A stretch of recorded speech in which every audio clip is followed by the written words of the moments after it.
जय हिंद साथियों, आप सभी का स्वागत है मेरे इस नए YouTube चैनल श्री गिरी क्लासेस 2.0 के इस नए YouTube चैनल पर। आप अगर आप हमारे इस चैनल पर नए हैं तो इस चैनल को सब्सक्राइब कर लें। इस चैनल को सब्सक्राइब कर लें। तो हम आज इस वीडियो के माध्यम से हम ये बताएंगे आपको कि बीएससी एग्रीकल्चर सेकंड सेमेस्टर की इसके पहले वीडियो में हमने आपको पढ़ाया था क्रॉप फिजियोलॉजी। क्या क्रॉप फिजियोलॉजी और प्लांट फिजियोलॉजी ये आपको हम पढ़ा चुके हैं।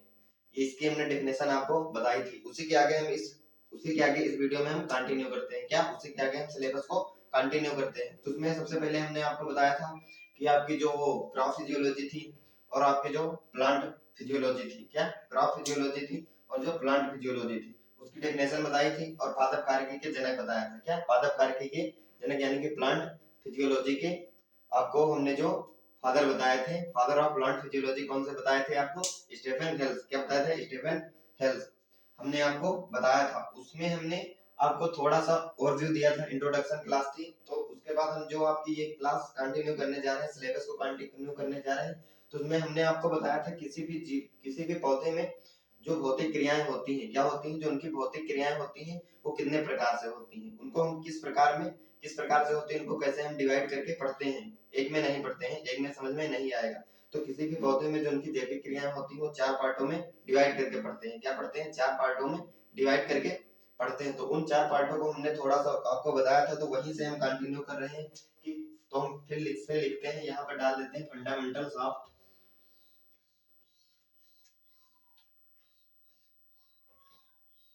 Fundamentals of crop physiology. Fundamentals of crop physiology. जो आपकी क्रॉप फिजियोलॉजी होगी आपकी हो जाएगी ये क्रॉप फिजियोलॉजी यानी कि पादप कार्यकी। पादप नहीं, फसल कार्यकी। क्या हो जाएगी? फसल कार्यकी। फसल कार्यकी आपकी क्या हो जाएगी? फसल कार्यकी। इसमें हम ये लिखेंगे कि किसी भी पौधे में किसी भी पौधे में होने वाली जैविक क्रियाओं को हम 4 भागों में विभाजित करते हैं। क्या 4 भागों में विभाजित करते हैं? उसमें जो आपका पहला हमने बताया था वो आपका हो जाएगा, थोड़ा सा हम पीछे की जो क्लास थी उसके 4 पॉइंट यहाँ पर बताकर चल रहे हैं। तो उसमें जो समझ में नहीं आया होगा तो फिर से देख लेंगे कि किसी भी पौधे में होने वाली जैविक क्रियाएं किसी भी पौधे में जो जैविक क्रियाएं होती है उनको हम 4 पार्टों में डिवाइड करके पढ़ते हैं। जिन्हें 4 पार्टों में डिवाइड करके पढ़ते हैं तो आपकी पहली हो जाएगी इसमें भौतिक क्रियाएं जो आपकी हो जाएंगी। तो उसमें पहली हो जाएगी भौतिक क्रियाएं और दूसरी आपकी हो जाएगी रासायनिक क्रियाएं और तीसरी आपकी हो जाएगी भौतिक रासायनिक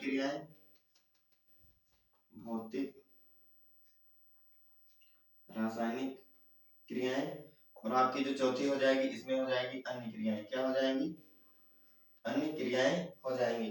तो क्या बताएंगे इसमें? पहले आपकी हो जाएगी भौतिक क्रिया, दूसरी आपकी हो जाएगी रासायनिक क्रिया और तीसरी हो जाएगी भौतिक रासायनिक, दोनों को मिक्स करके पढ़ेंगे तो हो जाएगी भौतिक रासायनिक क्रिया। और चौथी आपकी हो जाएगी, चौथी में आपकी आ जाएंगी जो भौतिक और रासायनिक और भौतिक रासायनिक को छोड़कर और जो अन्य क्रियाएं होती हैं उनको हम चौथे पार्ट में रखेंगे तो उसका नाम दे देंगे क्या?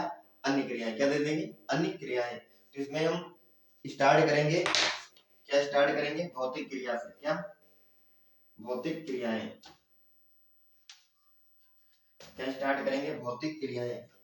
तो हेडिंग डालेंगे भौतिक क्रियाएं।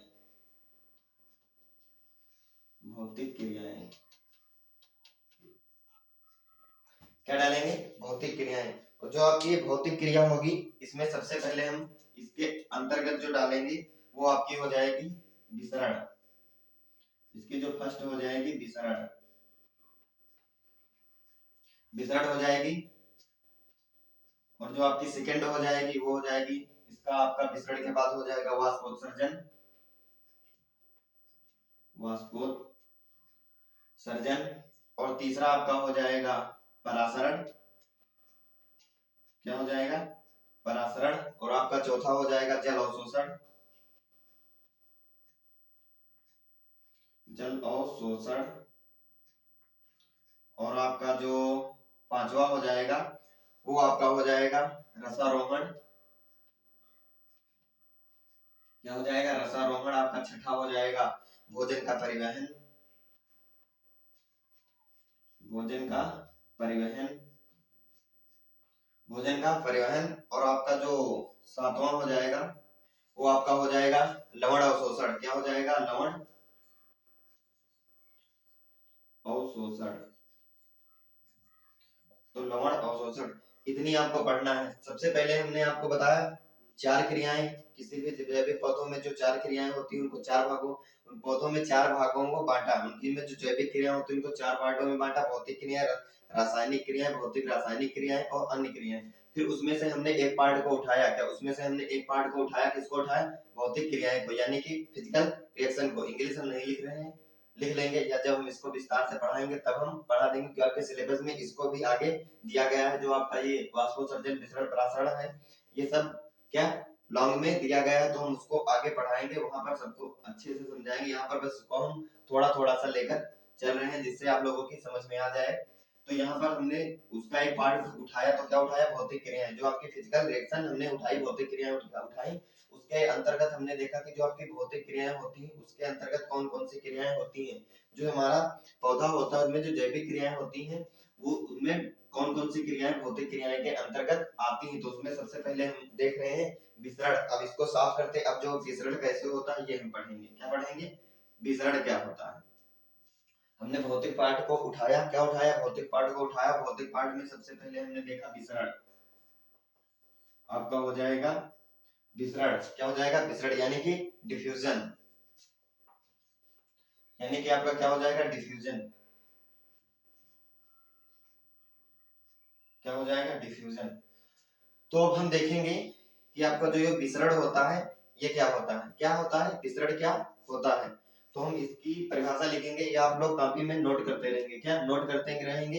आपका जब पेपर होगा तो आपको एक नंबर में पूछ सकता है, और अगर लॉन्ग में जाएगा तो लॉन्ग क्वेश्चन में भी पूछ सकता है कि भाई विसरण का बताइए, क्या क्या महत्व, विसरण कैसे होता है, इस पर किसका किसका इफेक्ट पड़ता है, ये सब वहां पर पूछ लेगा। तो इसको नोट करते हुए चलेंगे। तो विसरण को देखेंगे कि ठोस, द्रव एवं गैस अणुओं का, ठोस, द्रव एवं गैस अणुओं का अधिक सांद्रता वाले क्षेत्र से, अधिक सांद्रता वाले क्षेत्र से कम सांद्रता वाले क्षेत्र की ओर होने वाली क्रिया क्या कहलाती है, या गति क्या कहलाती है? विसरण कहलाती है। तो यहाँ पर हम लिखेंगे ठोस, द्रव एवं गैस।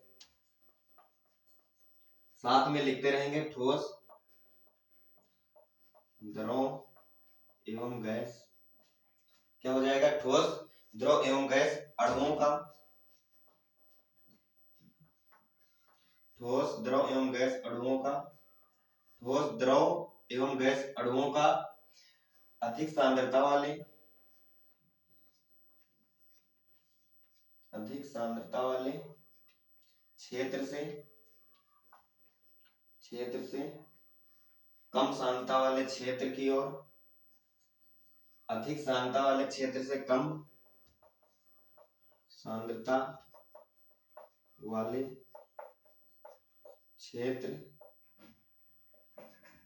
क्षेत्र की ओर होने वाली गति,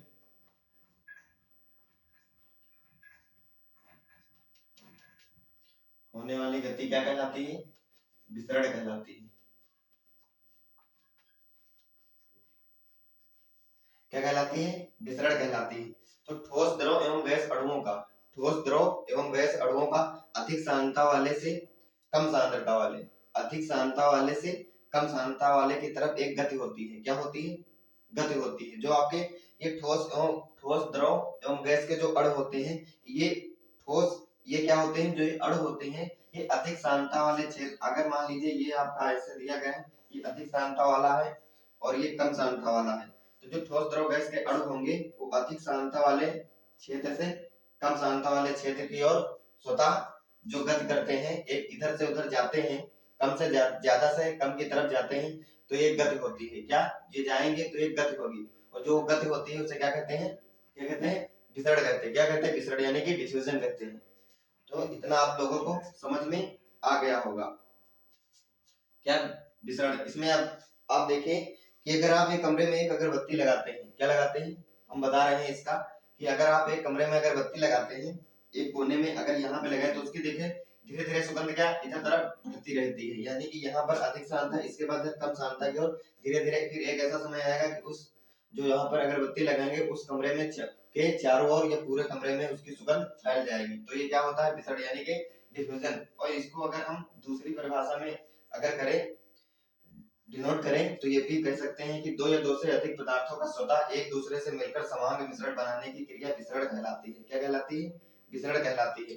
तो विसरण क्या होगा? दो या दो से अधिक पदार्थों का स्वतः एक दूसरे से मिलकर समान मिश्रण बनाने की क्रिया विसरण कहलाती है। वाष्पोत्सर्जन, और जो ये आपका विसरण होता है ये क्या होता है? वाष्पोत्सर्जन। जो आपकी वाष्पोत्सर्जन की क्रिया होती है वो विसरण के कारण ही होती है। तो यहाँ पर नोट करके लिख लेंगे, एक नोट लगाएंगे, क्या लगाएंगे? एक नोट लगाएंगे और लिख लेंगे वाष्पोत्सर्जन। आपका जो वाष्पोत्सर्जन होता है ट्रांसपिरेशन होता है। वाष्पोत्सर्जन की क्रिया, वाष्पोत्सर्जन की क्रिया विसरण के कारण ही होती है। तो विसरण आप लोगों को अच्छे से समझ में आ गया होगा कि ठोस, द्रव एवं गैस अणुओं का अधिक सांद्रता वाले क्षेत्र से कम सांद्रता वाले क्षेत्र की ओर होने वाली गति क्या कहलाती है? विसरण कहलाती है। और नोट लगा के आप लोग ये नोट लगा कर लिख लेंगे कि वाष्पोत्सर्जन की क्रिया विसरण के कारण ही होती है। वाष्पोत्सर्जन की क्रिया जो आपके ट्रांसपायरेशन होता है, जो ट्रांसपिरेशन होता है वो क्या होता है? विसरण के कारण ही होता है। उसके बाद हम देखेंगे आपका जो दूसरा होगा, हमने बताया था वो आपका हो जाएगा वाष्पोत्सर्जन क्या होता है। क्या वाष्पोत्सर्जन क्या होता है? एकदम क्रम से लेकर चल रहे हैं। वाष्पोत्सर्जन, विसरण के बाद फिर देखेंगे परासरण। तो यहाँ पर हम दूसरा पॉइंट देखेंगे, आपका हो जाएगा वाष्पोत्सर्जन। Transpiration, transpiration, transpiration. तो वाष्पोत्सर्जन को हम देखेंगे कि वाष्पोत्सर्जन क्या होता है। तो वाष्पोत्सर्जन होता है कि पौधे के वायवीय भागों से, क्या?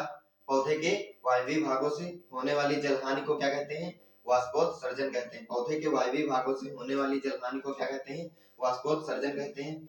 लिख लेंगे पौधों के, नोट कर लेंगे पौधों के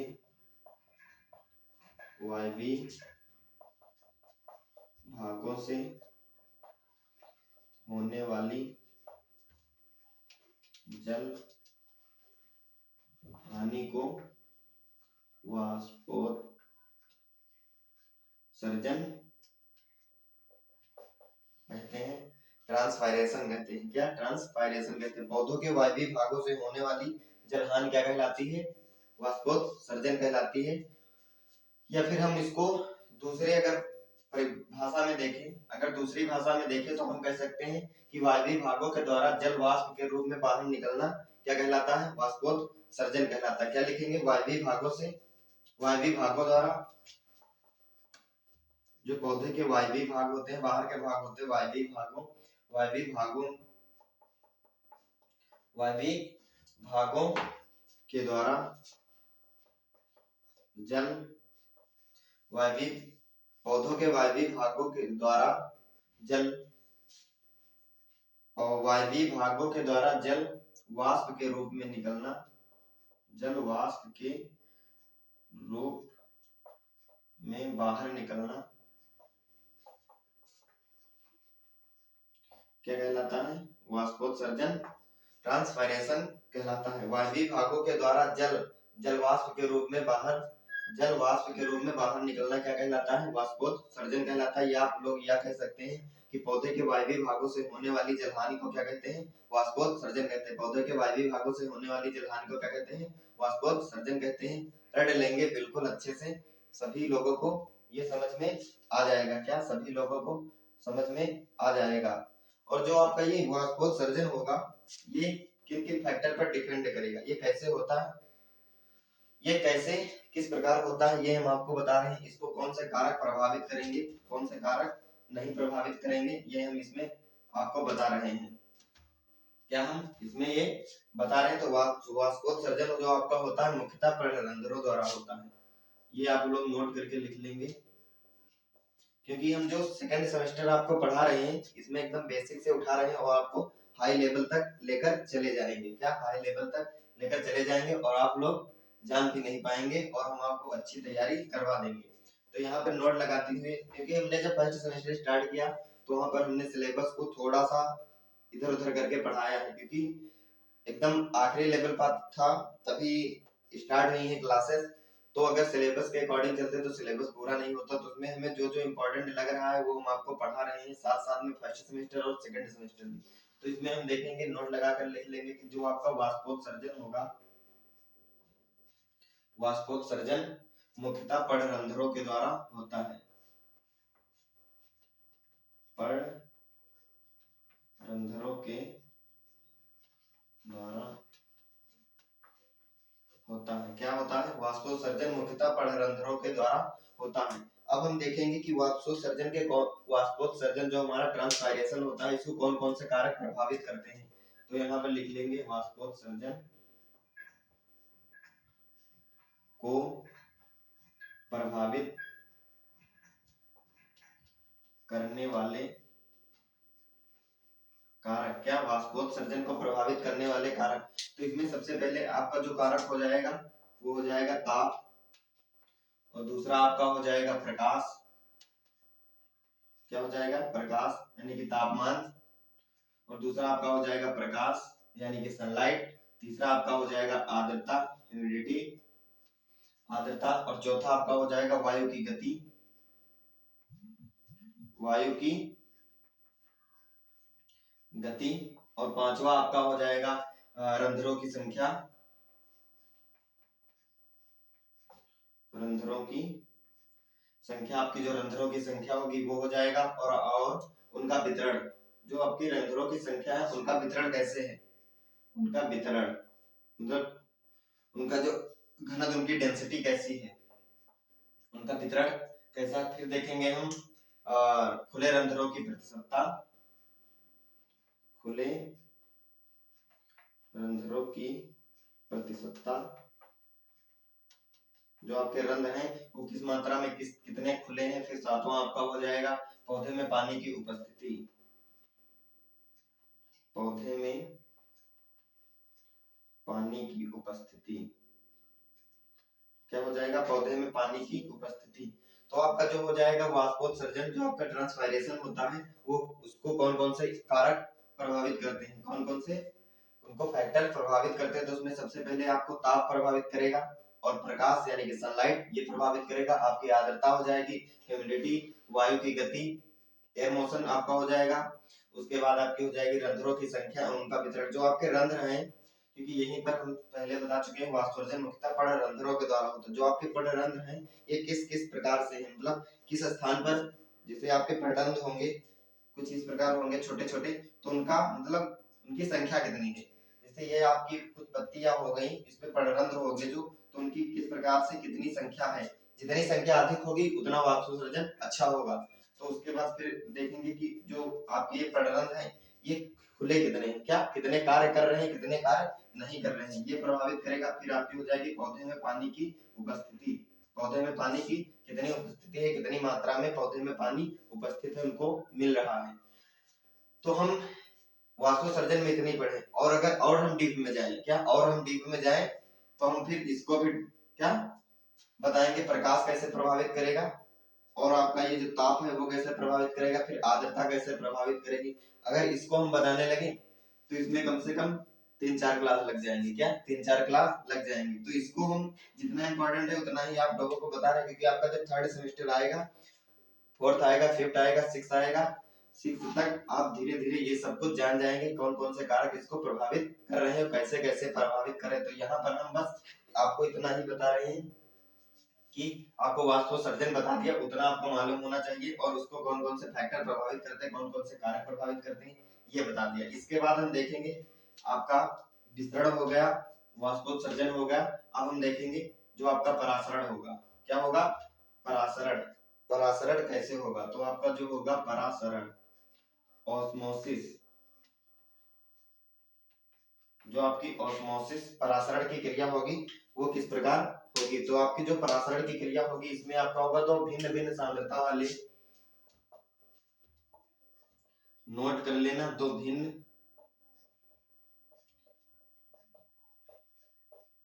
भिन्न भिन्न सांद्रता वाले घोलों के बीच, दो भिन्न भिन्न सांद्रता वाले घोलों के बीच होने वाली एक विशेष प्रकार की, होने वाली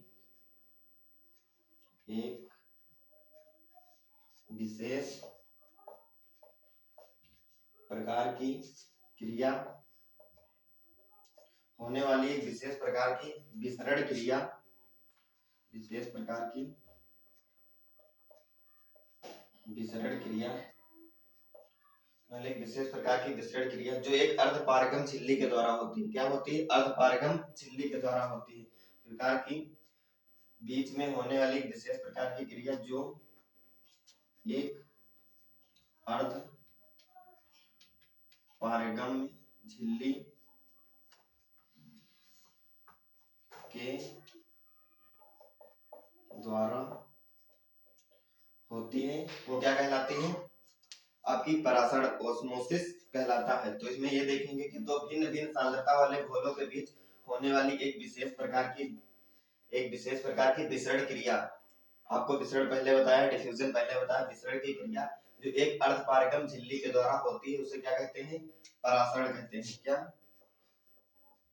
परासरण कहते हैं, ऑस्मोसिस कहा जाता है। तो जो आपकी यहाँ पर देखिए आपकी जो विसरण की प्रक्रिया हो रही थी उसमें अर्धपारगम झिल्ली नहीं थी। क्या? उसमें कोई भी अर्धपारगम झिल्ली नहीं थी। और इसमें क्या है? उसके बीच घोलों, जो घोल बीच है आपके घोलों के बीच तो जो कार्य कर रही है वो क्या है? अर्धपारगम झिल्ली। तो इसमें और आगे लिख लेंगे, इसमें विलायक के अणु कम सांद्रता वाले से अधिक सांद्रता वाले की ओर गति करते हैं, उसे क्या कहते हैं? दूसरी अगर इसमें डिफिनेशन हम देखेंगे जिस प्रकार हमने आपको वहां पर बताया था, दो डेफिनेशन वहीं पर हम तीसरी इसमें भी दो डेफिनेशन बताते हुए चल रहे हैं, वो आप लोग लिख लेंगे। ये हम लिख रहे हैं और जो हम बोल रहे हैं वो आप लोग लिख लेंगे। तो वो हम आप लोग लिखेंगे, इसमें विलायक के अणु क्या? इसमें विलायक के अणु क्या? विलायक के अणु कम सांद्रता वाले विलयन से, कम सांद्रता वाले विलयन से अधिक सांद्रता वाले विलयन की तरफ गति करते हैं। इसमें विलायक के अणु कम सांद्रता वाले विलयन से अधिक सांद्रता वाले विलयन की तरफ गति करते हैं। ठीक है। इसके बाद हम देखेंगे जल अवशोषण। जल अवशोषण कैसे क्या होता है ये हम देखेंगे। जल अवशोषण क्या देखेंगे? जल अवशोषण।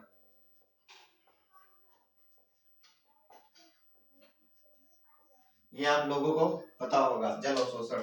जल अवशोषण कैसे होता है? जब हम पौधे को क्या जल देते हैं तो उसमें कुछ देखो मूल जड़ों में कुछ मूल रोम जैसे पाए जाते हैं, उसी के द्वारा आपका क्या होता है? जल अवशोषण होता है। जल अवशोषण को हम ज्यादा नहीं बताते हुए चल रहे हैं, आप लोगों को पता होगा कि पौधे जल अवशोषण क्या करते हैं, नीचे जाता है पत्तियों के ऊपर से नीचे जाता, कैसे जाता है ये आप लोग अच्छे से समझ रहे होंगे। फिर इसके बाद आपका जो आपके इम्पोर्टेंट थे वो हमने आपको बता दिया। फिर आपका हो जाएगा रसारोहण।